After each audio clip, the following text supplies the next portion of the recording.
Vous écoutez l'Ambition au féminin, épisode 155, et aujourd'hui, on va parler de ce que ça veut dire réellement de régulariser son système nerveux comme entrepreneur. Mon nom est Tatiana Saint-Louis et j'anime l'Ambition au féminin, un podcast pour toutes les femmes pleines de vision, de talent et de drive qui désirent redéfinir le succès selon leurs termes et leurs conditions. Chaque semaine, j'explore seule ou en présence d'invités les thèmes entourant la réussite professionnelle et personnelle. Mindset, productivité, leadership, branding personnel, c'est le rendez-vous pour réfléchir à la façon dont tu veux vivre ton plein potentiel et laisser ton empreinte dans le monde.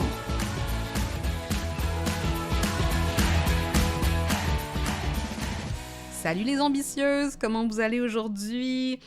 Moi, ça va super bien. Je viens d'enregistrer la 3e transmission du premier mini flash programme qu'on a dans Autopoésis, puis c'est tellement bon, je suis tellement... je sais pas, j'ai l'impression que c'est vraiment next level et j'ai vraiment hâte d'avoir le feedback de la cohorte fondatrice. Bref, tout ça pour vous dire que aujourd'hui, c'est dimanche, ma fille est avec mon conjoint, ils sont allés au café, ils m'ont laissé du temps pour enregistrer ça. Puis là, je fais un back-to-back, puis je viens juste de finir cet enregistrement, donc je suis super inspirée pour la suite. Je me sens vraiment dans le flow de l'enregistrement. Puis ça faisait longtemps que j'avais envie de parler du sujet d'aujourd'hui, mais je savais pas trop comment l'amener, quand l'amener. Puis là, j'ai l'impression, j'ai fait du travail un peu pour préparer la discussion d'aujourd'hui, pour préparer la réflexion d'aujourd'hui. Puis j'ai hâte aussi d'avoir votre feedback, puis de savoir comment vous vivez ces différentes émotions dont on va parler aujourd'hui, mais comment aussi vous les comprenez, comment vous comprenez leur rôle dans votre développement d'entrepreneur, puis dans la façon dont vous apprenez aussi à maturer et à croître comme entrepreneur. Parce que ultimement, c'est ça qu'on veut faire, c'est que on veut être des entrepreneurs qui sont capables d'évoluer, on est capable de s'adapter à notre environnement et pour s'adapter, surtout dans un environnement qui devient beaucoup plus haute pression. Comme par exemple, là, en ce moment, on est dans une récession, il y a de l'inflation au niveau de notre épicerie, au niveau de tout, en fait. Il y a des crises du logement, il y a plein de choses comme ça. Donc, il y a beaucoup de pression qui est mise sur nous, de toutes parts. Mais comment est-ce qu'on fait pour réellement se régulariser à travers les émotions qui sont créées par cette pression-là, puis par des pressions qui sont internes aussi au niveau de notre définition du succès, de comment on se voit grandir aussi comme entrepreneur, puis que éventuellement ça devienne pas que notre entreprise ne meurt pas dans l'œuf parce qu'on n'est pas justement capable d'augmenter ce range-là à l'intérieur de nous pour pouvoir naviguer les environnements plus haute pression. Et full disclosure, j'avais commencé aussi à prendre des notes sur cet épisode parce que je voulais faire un épisode sur la déception, sur le sentiment de déception, suite à avoir reçu mon premier refus d'une des universités auxquelles j'avais appliqué pour le doctorat. Et ça m'a fait réfléchir beaucoup à ce processus-là dans lequel je me suis engagée d'envoyer des applications au doctorat après 12 ans ayant été à l'extérieur du milieu académique, dans un département qui n'était même pas le département où j'ai fait mon bac ou ma maîtrise, et de recevoir ce refus-là, comment je me suis sentie, qu'est-ce que j'ai expérimenté, comment aussi j'ai voulu naviguer cette émotion-là. Puis j'ai l'impression qu'on va peut-être pas rentrer full dans les détails de ça, mais que ça pourrait être un épisode en soi de parler de vraiment traverser les déceptions. Puis Dieu sait que dans une entreprise, on a beaucoup de déceptions. Mais je vais en parler un peu dans l'épisode d'aujourd'hui, puis on va pouvoir explorer certains de ces aspects-là. Donc, la première chose avec laquelle je voulais commencer, c'est que là, en ce moment, puis j'en parle moi-même, il y a de plus en plus de conversations autour du système nerveux. Si vous suivez des coachs, si vous êtes dans le milieu du développement personnel, des choses comme ça, ou de la santé ou du bien-être, il y a beaucoup de discussions autour du système nerveux, autour d'un accompagnement qui va être conscientisé au trauma aussi, parce que de plus en plus, on comprend le rôle des traumatismes, des traumas dans nos décisions, dans notre façon de fonctionner, dans notre bien-être at large. Et je trouve que c'est quelque chose de hyper positif, mais c'est aussi quelque chose qu'il faut intégrer dans notre réflexion au niveau de l'entrepreneuriat, parce que en tant qu'entrepreneur, surtout en tant que solopreneur, on est soumis à beaucoup de pression et on est soumis aussi à beaucoup d'activations qui peuvent venir nous ébranler dans notre histoire, dans notre vision de nous-mêmes, dans notre façon de codifier notre valeur, etc., etc. Donc, la régularisation du système nerveux, l'intégration ou du moins la compréhension du rôle des traumas dans notre expérience d'entrepreneur, c'est des choses qui, pour moi, sont vraiment essentielles. C'est des choses sur lesquelles je me suis formée. Hein. Je me suis fait certifier aussi dans certaines de ces modalités-là parce qu'on ne peut pas distinguer l'entrepreneur et ses résultats de la personne, l'individu qui porte cette responsabilité. Si vous voulez avoir un peu certaines ressources supplémentaires sur cette réflexion, je vais vous mettre quelques épisodes, dont un épisode que j'avais écrit que j'avais enregistré sur le burn-out, un autre épisode que j'avais enregistré sur les archétypes traumatiques. Fait que je vais vous mettre ça dans les notes de l'épisode si vous voulez aller écouter ça en parallèle de cette conversation qu'on va avoir aujourd'hui. Donc, pour en revenir avec cette conversation sur la régularisation du système nerveux, ce que moi j'ai remarqué, c'est que des fois, il y a une mauvaise compréhension de ce que ça veut vraiment dire régulariser son système nerveux. Parce que ce que je vois beaucoup, c'est dans l'industrie du bien-être, surtout, des conversations autour du fait que si tu es activé, si tu es triggered, s'il y a quelque chose qui est inconfortable dans ton entreprise ou peu importe, dans ton expérience, ben il y a deux façons de voir la chose. D'un côté, il faut que tu prennes l'inconfort puis que tu l'acceptes parce que dans l'inconfort se trouve la croissance. Ou de l'autre côté, il faut pas le faire parce que c'est quelque chose d'oppressif, c'est quelque chose de négatif, c'est quelque chose qui ne respecte pas ton corps ou ton système nerveux. Fait que, tu sais, il y a cette espèce de dichotomie noir et blanc dans laquelle soit c'est un inconfort qui est purement négatif ou un inconfort qui va être un peu nié parce qu'on dit, ben dans l'inconfort, il y a la croissance et donc il faut absolument aller vers l'inconfort. Et quand je m'étais fait certifier pour par Cara Lowenthal dans la certification de coaching féministe, j'avais fait mon travail, dans le fond, de certification, c'était sur cette distinction entre un inconfort qui serait expansif et un inconfort qui serait oppressif.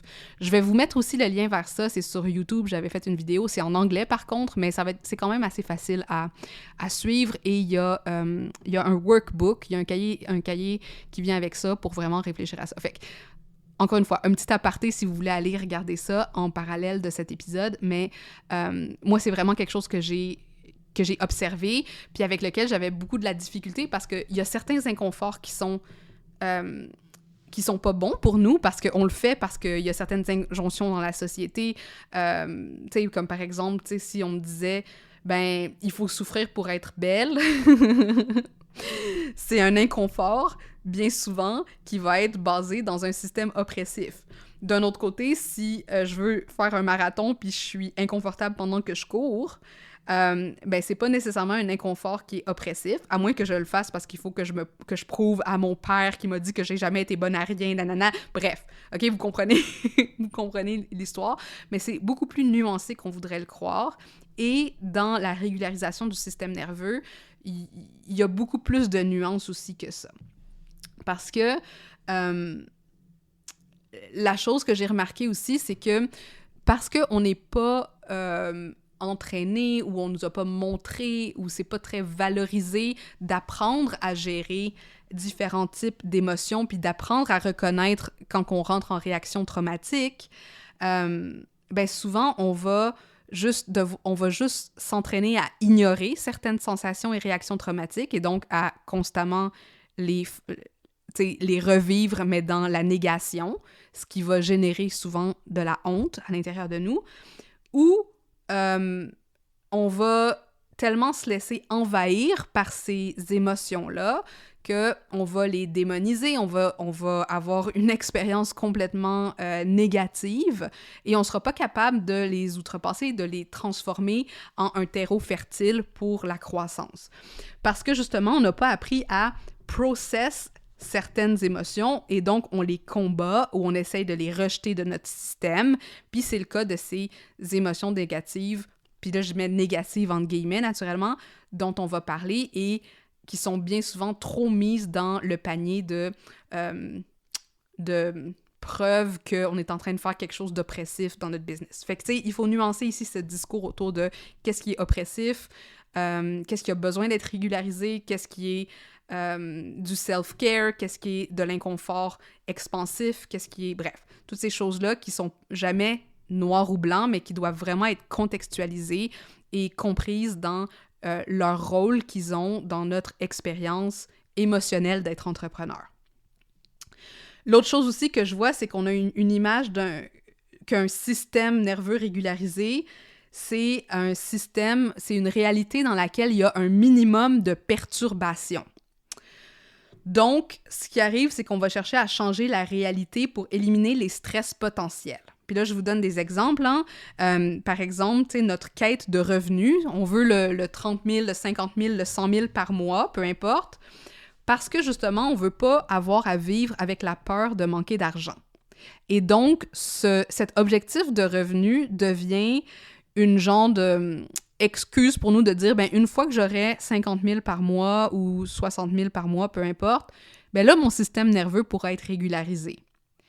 Ou, un autre exemple, ici, on veut engager quelqu'un pour closer nos ventes ou faire nos appels exploratoires ou, s'occuper de tout le marketing de notre business parce qu'on a l'impression que de cette façon-là, on va pas avoir à dealer avec quelque chose qui est particulièrement activateur chez nous. Hein? On n'aime vraiment pas ça, devoir dire nos prix à nos clients. Fait qu'on va engager quelqu'un pour le dire à notre place.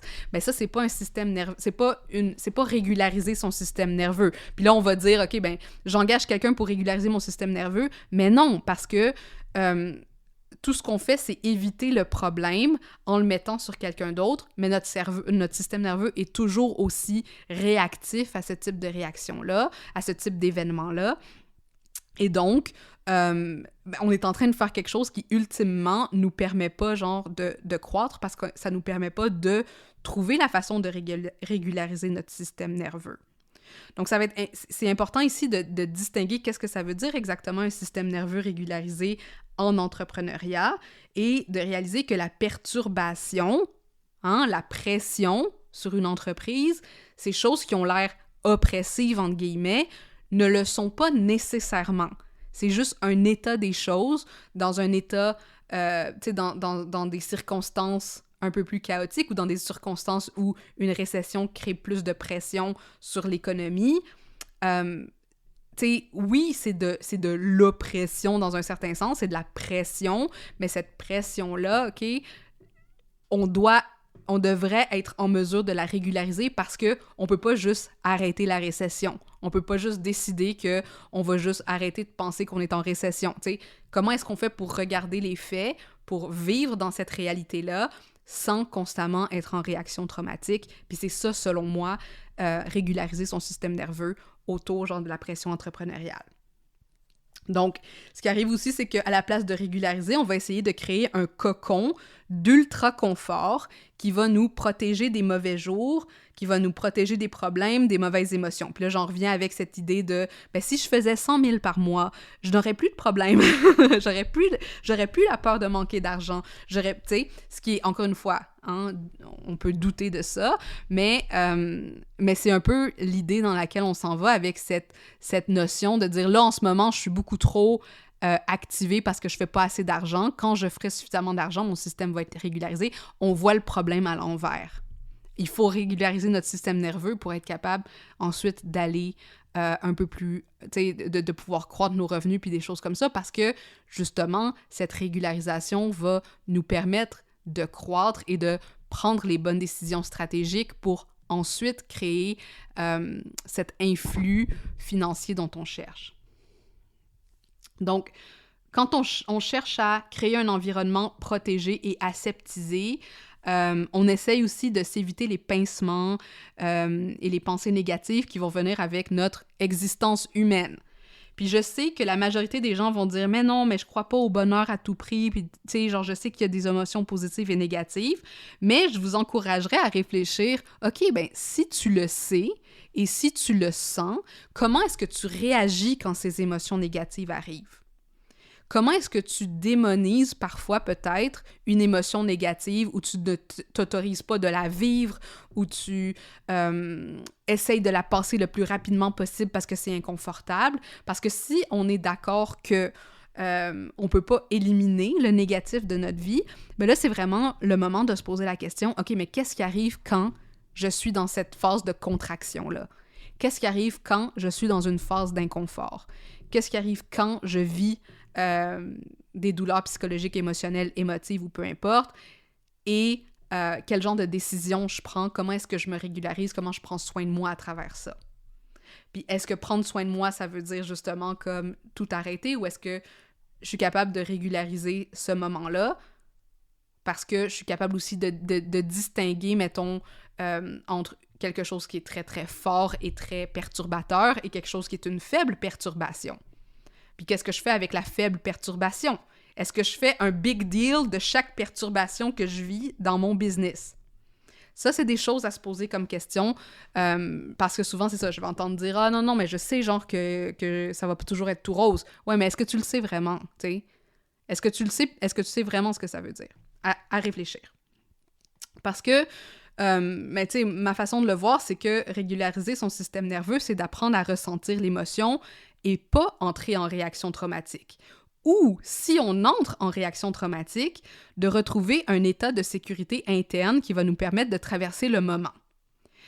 Et de traverser le moment en accédant quand même à notre intelligence, l'intelligence de notre corps, l'intelligence...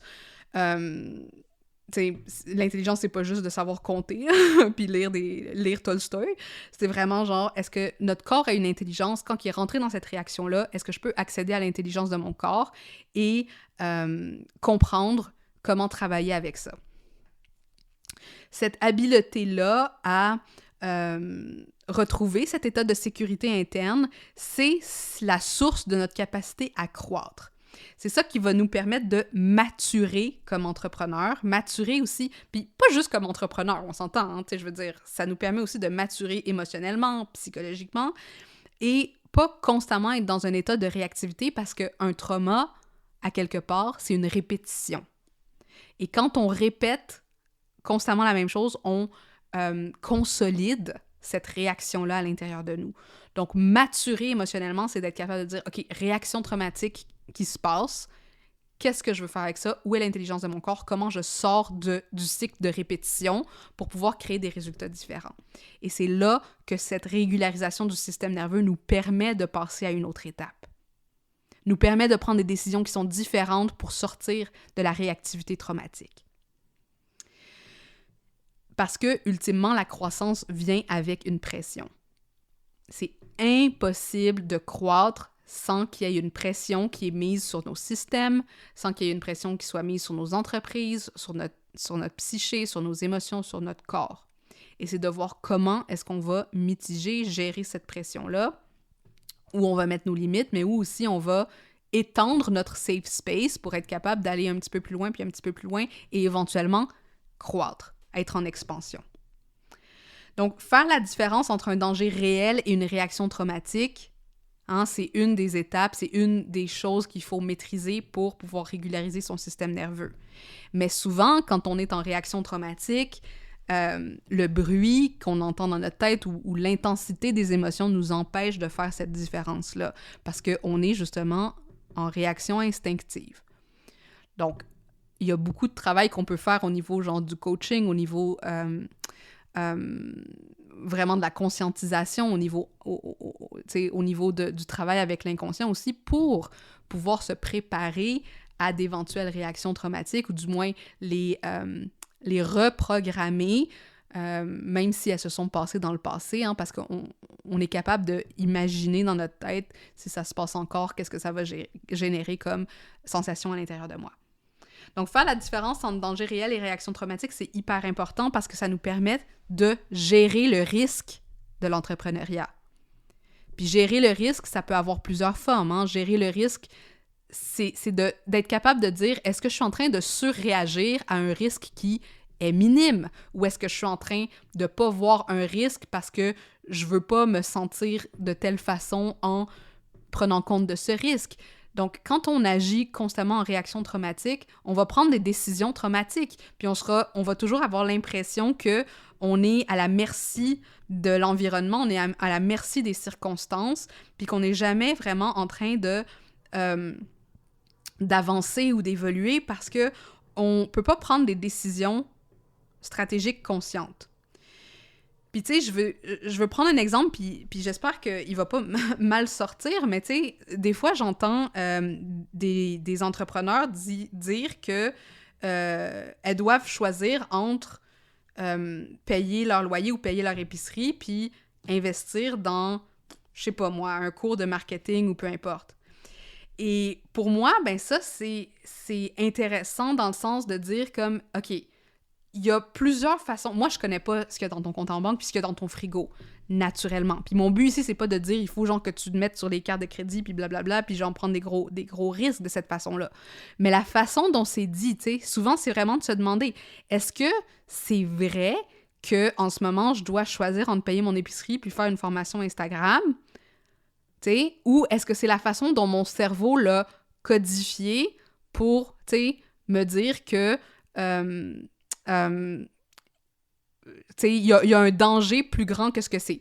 Parce que certaines questions à se poser, c'est de dire, ben, est-ce que c'est vrai qu'il n'y a rien dans ton frigo ou ça veut juste dire que c'est ton conjoint qui va payer l'épicerie cette semaine ou ce mois-ci ou peu importe, et que ben, dans votre arrangement, vous splittez les dépenses en deux.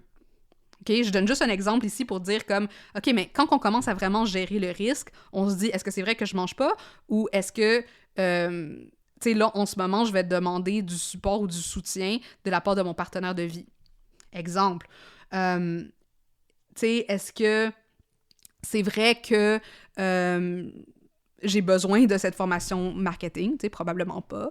Mais d'un autre côté, c'est cette idée de dire il y a une précarité qui est réelle puis il y a une précarité qui est traumatique. Puis tu sais, je veux dire, si t'as rien à manger dans ton frigo, pourquoi est-ce que tu penses à une formation sur Instagram? Tu devrais aller trouver une job. Tu sais? Fait que c'est ça, genre de la gestion de risque aussi consciente, c'est de dire, est-ce que en ce moment, je suis en train de voir la situation telle qu'elle est et de prendre les actions que je devrais prendre? Parce que si tu devrais être en train de te trouver une job, mais t'es en train de regarder des webinaires sur comment faire un reel viral, tes priorités sont pas à la bonne place, tu sais.